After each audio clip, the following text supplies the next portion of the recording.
What's up everybody, I'm Seth Fowler and today I'm reviewing the brand new Adidas Yeezy Boost 700 V2 in the Geode colorway.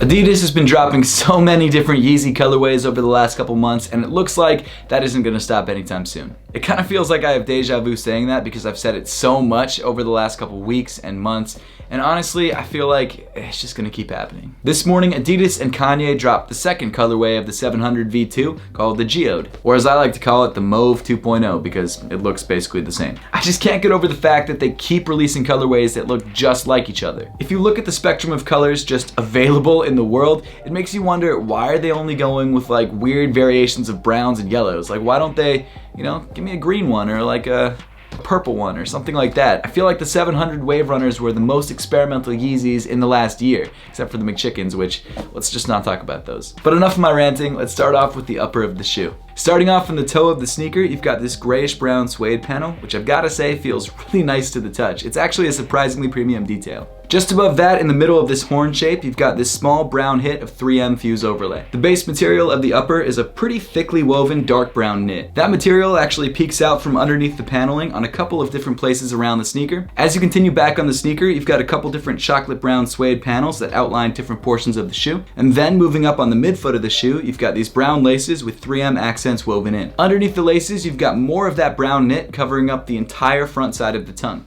Inside the shoe, you've got this lighter brown sock liner, which is pretty well padded around the ankle. The insole of the sneaker also comes in light brown with the Adidas, Yeezy, and Ortholite branding printed onto the heel. As for fit, the Yeezy 700 V2 does seem to fit a little bit snug. Most people suggest going up half a size, but if you don't mind a snug fit, or if you prefer a more snug fit, go true to size. Continuing back on the sneaker, you get to the most eye-catching feature, at least in this YouTube video, this 3M accent on the midfoot. The lights in my studio hit this panel just right, so it's always going off in this room, but if you look at it in normal light, it's just kind of a light brown color. Like the original 700s, there is technically a hidden Adidas 3 stripes on the midfoot of the shoe. If you can't see it, just turn the shoe sideways.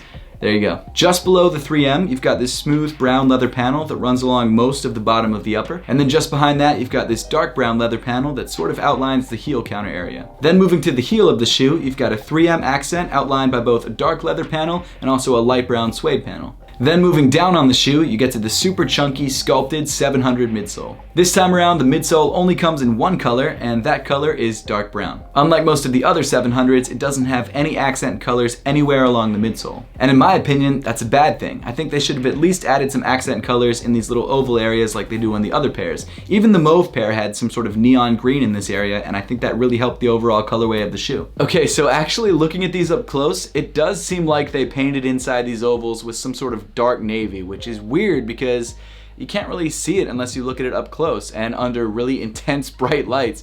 Like, I've never noticed this before, but I mean, it's there, I guess. I was gonna wait until the end of the video to say this, but I feel like it needs to be said now. Out of all the Yeezy 700 colorways, both V1 and V2, the Geode is by far my least favorite. It's just boring. The colorway is really boring. It kind of looks like a hiking shoe.